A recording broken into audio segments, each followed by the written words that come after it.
December 5th, 1872. The middle of the Atlantic Ocean. A ship drifts silently through the waves, completely abandoned. The sails are still set. Food is laid out on tables. Personal belongings untouched.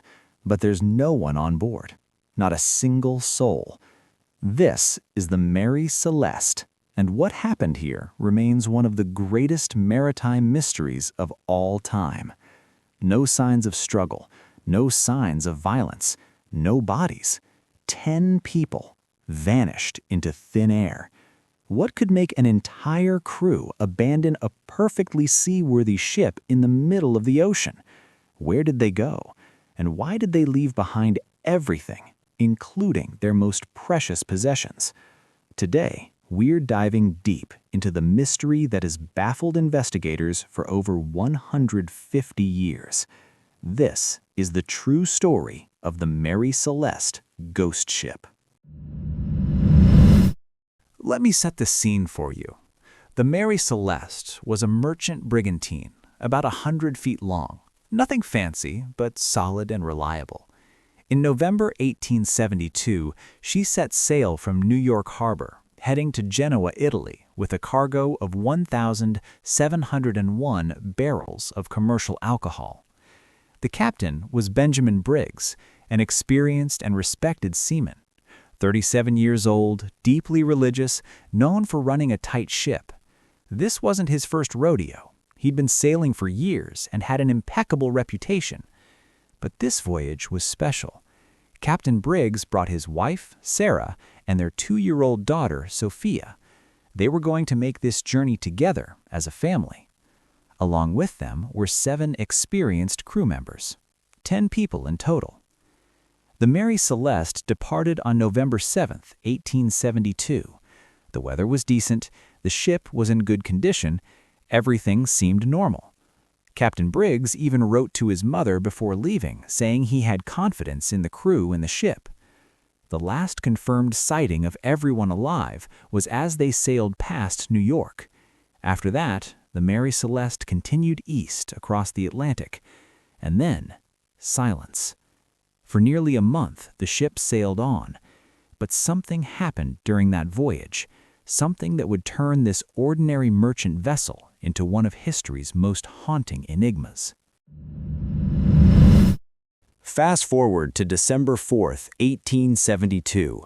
Another ship, the Dei Gratia, is sailing through the Atlantic, several hundred miles off the coast of Portugal.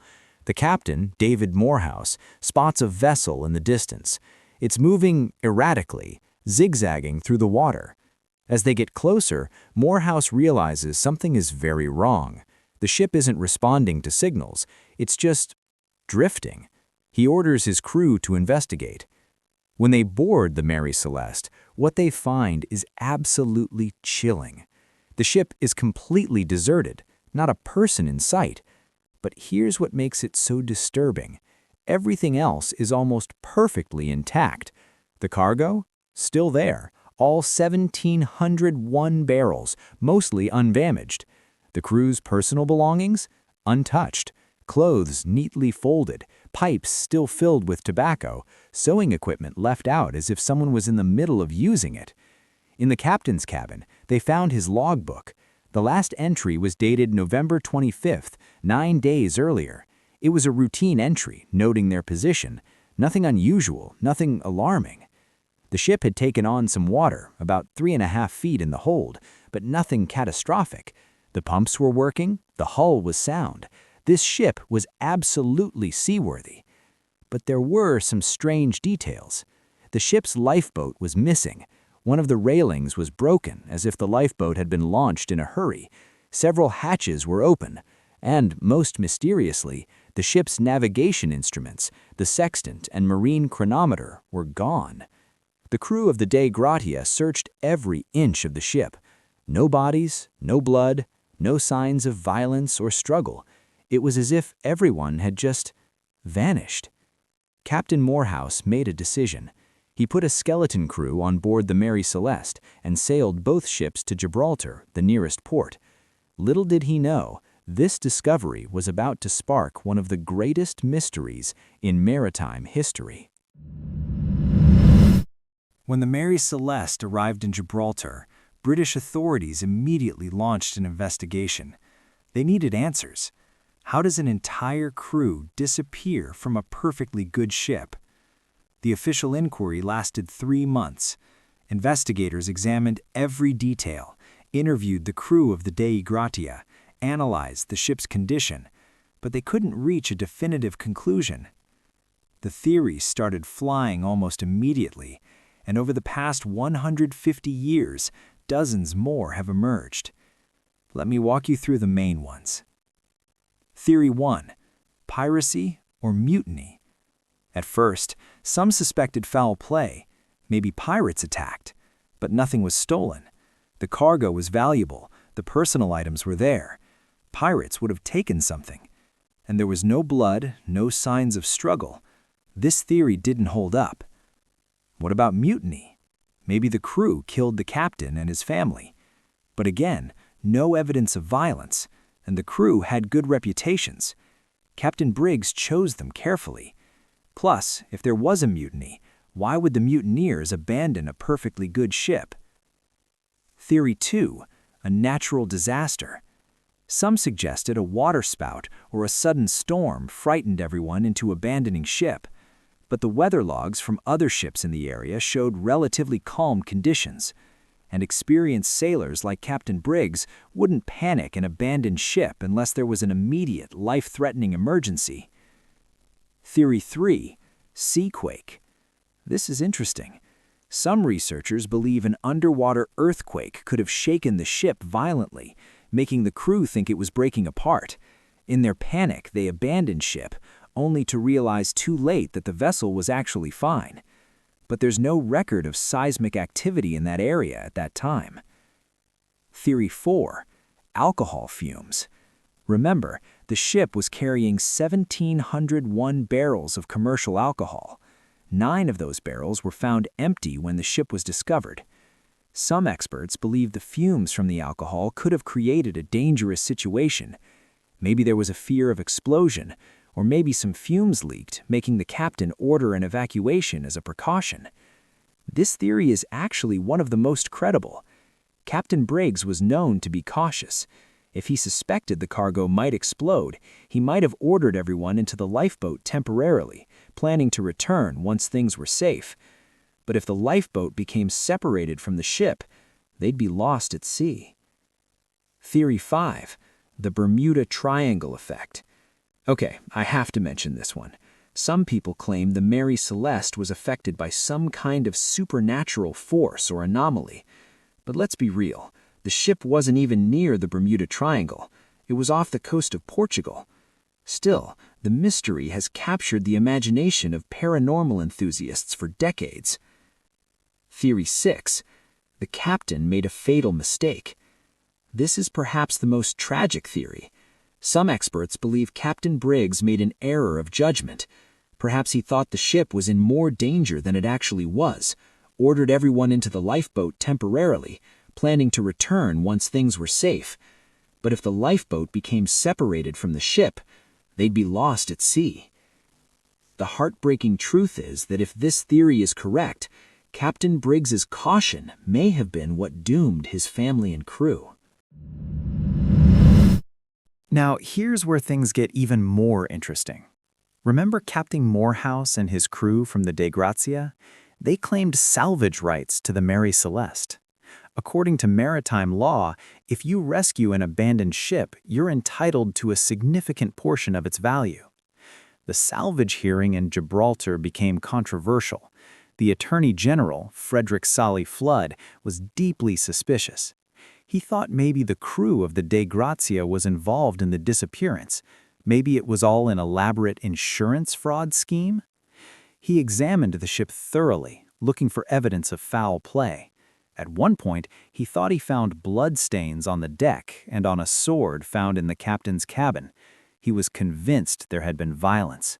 But when the stains were tested, they weren't blood. They were rust and other organic materials. The sword?